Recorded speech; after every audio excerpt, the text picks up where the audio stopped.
안녕하세요, 주야TV입니다. 오늘은 원피스 두 가지 떡밥 분석이라는 영상입니다. 영상 바로 시작합니다. 첫 번째 떡밥은 전설의 새 그리폰을 조종하는 자 사왕 샹크스라는 떡밥입니다.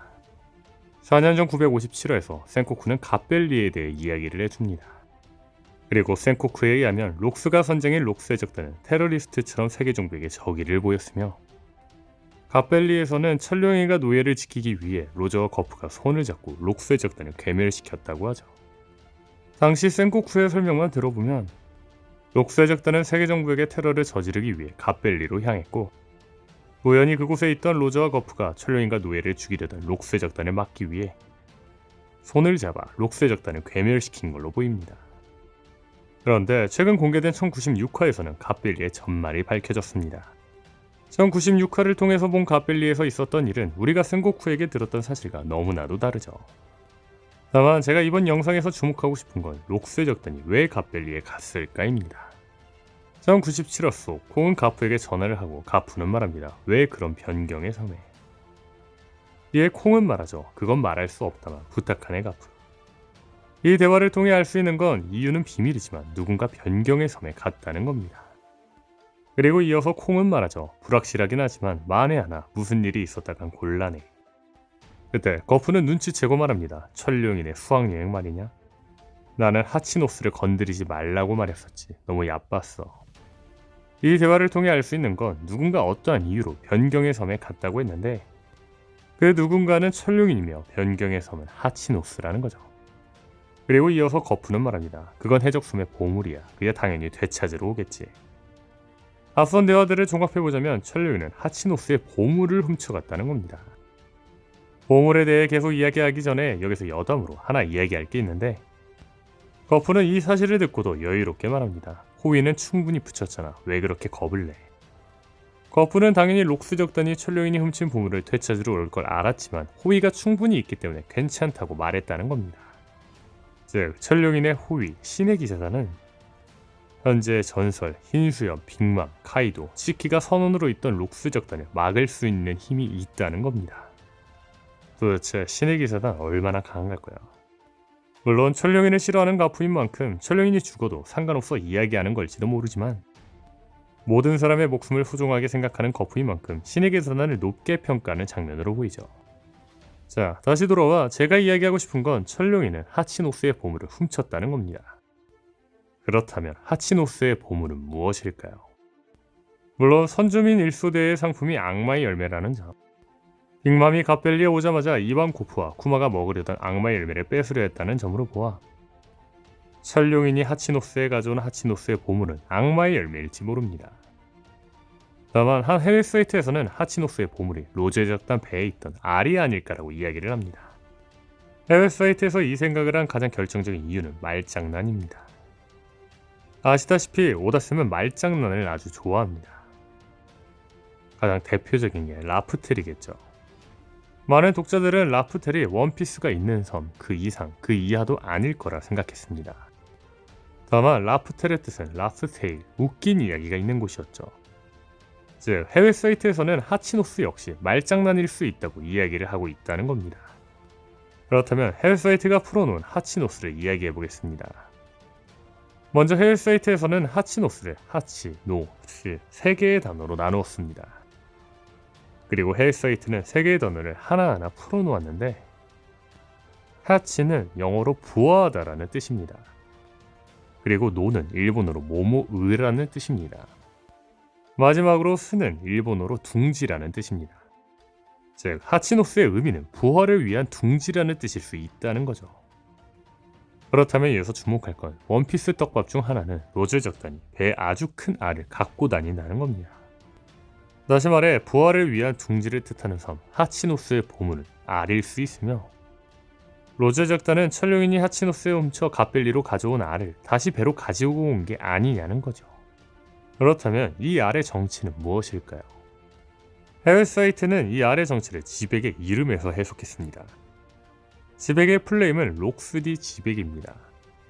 그런데 지백의 성 록스에서 록은 전설의 독수리를 부르는 말입니다. 재미있는 건 루피는 록의 이름이 들어간 레드록이라는 기술을 사용하기도 하였죠.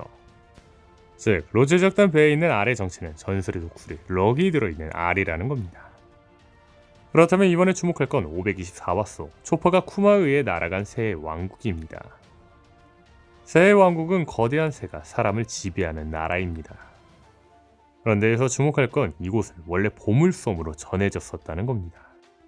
즉 이곳이 보물섬이라 불린 이유는 이곳에 보물이라고 불릴 정도의 거대 새의 알이 있었기 때문이 아닐까라는 거죠. 다시 말해 거대 괴수들에게도 보물인 알을 누군가 훔쳐가 하치노스로 가져갔고 다시 이 알을 천룡인이 갓벨리로 훔쳐간 거라는 거죠. 그리고 갓벨리 사건에서 로제 적단이 이 알을 챙긴 거라는 겁니다. 만약 이 가설대로라면 알은 거대 괴수들에게도 보물인 만큼 거대 괴수보다 더 큰 괴수의 알이라고 볼 수 있겠죠. 앞서 말한 것처럼 가설대로 이 알이 전설의 독수리 록의 알이라면 한 가지 떡밥이 해소될지도 모릅니다. 샹크스는 매우 미스테리한 행적을 가진 자입니다. 샹크스는 카이도와의 전투 직후 갑자기 마린포드에 나타났습니다. 해군에서 사왕 카이도와의 소규모 충돌이 바로 어제의 일이라고 말하며 놀란 걸로 보아 샹크스가 현실적으로 나타날 수 없었는데 나타나 놀란 걸로 보이죠. 또한 마키노는 아이를 가졌습니다. 이 아이가 누구의 아이인진 밝혀지진 않았지만 마키노와 샹크스가 썸이 있는 듯한 모습이 나왔다는 점, 오다쌤이 마키노의 아이에 대해 떡밥이 있는 인물인 것처럼 말했다는 점으로 보아 마키노의 아이는 샹크스의 아이일 확률이 매우 큽니다. 그렇다면 여기서 주목할 건 마키노는 어떻게 샹크스의 아이를 가지게 된 걸까요? 샹크스가 있는 곳은 사왕들이 있는 신세계 위대한 항로 후반부입니다. 그리고 마키노가 있는 곳은 이스트블루 시골이죠. 즉 샹크스가 악마 열매 능력자가 아니라면 현실적으로 이스트블루에 오는 것은 불가능하다는 겁니다. 그렇다면 혹시 샹크스는 로제 적단의 알을 부화시켰고 그 태어난 전설의 새 록을 타고 다닌 게 아닐까요? 재미있는 건 샹크스 검의 이름은 전설의 독수리 그리폰의 이름입니다. 그런데 전설의 새 그리폰을 록이라고 부르는 것도 있다는 거죠. 혹시 샹크스의 검 이름이 그리폰이라는 것은 그리폰을 조종하는 자라는 떡밥이 아닐까라는 겁니다. 여담으로 이번 갓벨리 편에서 분석을 하며 재밌는 걸 발견했는데 그건 바로 카이도와 로저의 관계입니다. 록세적단이 갓벨리에 왔을 때 록세적단이 한마디씩 합니다. 그리고 그중 카이도는 말하죠. 로저도 움직이고 있는 것 같군. 그 녀석만큼은. 그렇다면 우리가 주목할 건 카이도 첫 등장 시 소개입니다. 카이도가 첫 등장할 때 나레이션은 말합니다. 그 남자는 해적으로서 7번의 패배를 맛봤으며 그렇죠. 카이도가 로저에게 집착하는 이유는 카이도를 쓰러뜨린 사람 중 로저가 있지 않을까라는 겁니다. 더 나아가 로저를 집착하는 이유 중 하나는 7번의 패배 중 한 번이 아닌 여러 번일 수도 있지 않을까요? 두 번째 떡밥은 밀짚모자 일당대 크로스 길드입니다. 지략, 통솔력, 전투력을 고루 갖춘 사막의 왕 크로커다일, 사왕급의 강자 메에논 주라 글미오크, 화려한 이력과 쇼맨십으로 충성도 높은 부하를 다수 거느린 천냥광대 버기, 총 3명의 전직 실무회가 결성한 해적연합 크로스길드. 오다쌤은 이 크로스길드라는 연합을 장난으로 만들지는 않았을 겁니다. 다시 말해 이 연합은 어떤 활약을 할 거라는 거죠. 개인적으로 이 연합을 만든 이유는 세계정부의 신병기 세라핌을 상대하기 위해서라고 생각합니다. 예전부터 말하고 있지만 이 3명이 뭉친 건 원피스 영화부터 모인 떡밥이라 생각하며 함께 있던 도플라밍고 모리아도 크로스 길드에 연합할 거라 생각합니다. 분명한 건 세계정부의 아기가 남은 도플라밍고, 모든 걸 잃고 티치에게 아기가 남은 모리아라면 이들은 크로스 길드에 들어갈 명분이 충분하죠. 더 나아가 행콕 역시 칠무의 폐지로 인해 자신의 거취를 걱정하고 있으며 위블은 류크규에게 잡혀가는 등 위기에 빠진 기존 칠무애들은 크로스 길드로 뭉칠 확률이 매우 큽니다. 즉 오다쌤이 크로스 길드를 만든 이유는 추후 칠무의 업그레이드 버전인 세라핌을 상대하기 위해서이지 않을까라는 거죠. 다시 말해 추후 크로스 길드는 세계정부와 썰 루피 일행을 도와줄 거라는 겁니다. 임펠다운에서 함께 탈옥해 정상결전에서 루피 일행을 도운 것처럼 말이죠. 다만 개인적으로 루피 일행을 돕기 전에 크로스 길드와 밀짚모자 일당의 대결이 나올 수 있다 생각합니다. 그 이유는 이들의 대결 떡밥입니다. 재미있는 건 현재 크로스 길드는 밀짚모자 일당의 3명과 대조적인 자들이 있습니다. 루피는 아니지만 버기에게는 루피는 라이벌이나 다름없습니다. 실례로 버기는 루피를 잡기 위해 다시 위대한 항로에 온 거죠. 재밌는 건 1058화에서 사왕 루피는 선원 나미에게 죽도록 맞는 장면이 나왔는데, 동시에 1058화에서 사왕 버기 역시 선원 미호크, 크로커다일에게 죽도록 맞은 장면이 나왔다는 겁니다. 다시 말해 오다스는 이 둘을 같은 화에서 같은 상황을 대비시키며 라이벌처럼 그리고 있다는 겁니다. 생각해보면 버기는 루피와 동시에 사왕이 되는 등 루피에게 가장 큰 라이벌은 티치 키드 로우가 아닌 버기로 그려지고 있죠. 또한 조로의 목표가 세계 제일의 검어인 만큼 조로의 목표는 자신의 스승 미호크입니다. 즉 다시 한번 이 둘이 부딪혀도 이상하지 않다는 거죠. 그리고 마지막으로 알라바스타에서 크로커다일을 제일 속을 썩인 건 루피가 아니라 미스터 프린스 상디입니다.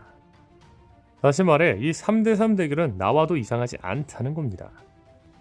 다만 우리가 생각해볼 건 루피는 누가 봐도 버기를 이깁니다. 또한 조로가 미호크를 쓰러뜨리기에는 미호크는 조로의 스승입니다. 제가 하고 싶은 말은 이들은 아마 대치되며 잠깐의 대결이 나올 수 있지만 우연히 공통의 목표를 가지게 되며 대결이 끝까지는 가지 않고 중간에 멈출 거라는 거죠. 그리고 공동 목표로 업무를 전담하며 크로스 길드는 세라핌을 상대하지 않을까 싶네요. 오늘 영상은 여기까지입니다. 시청해주셔서 감사합니다.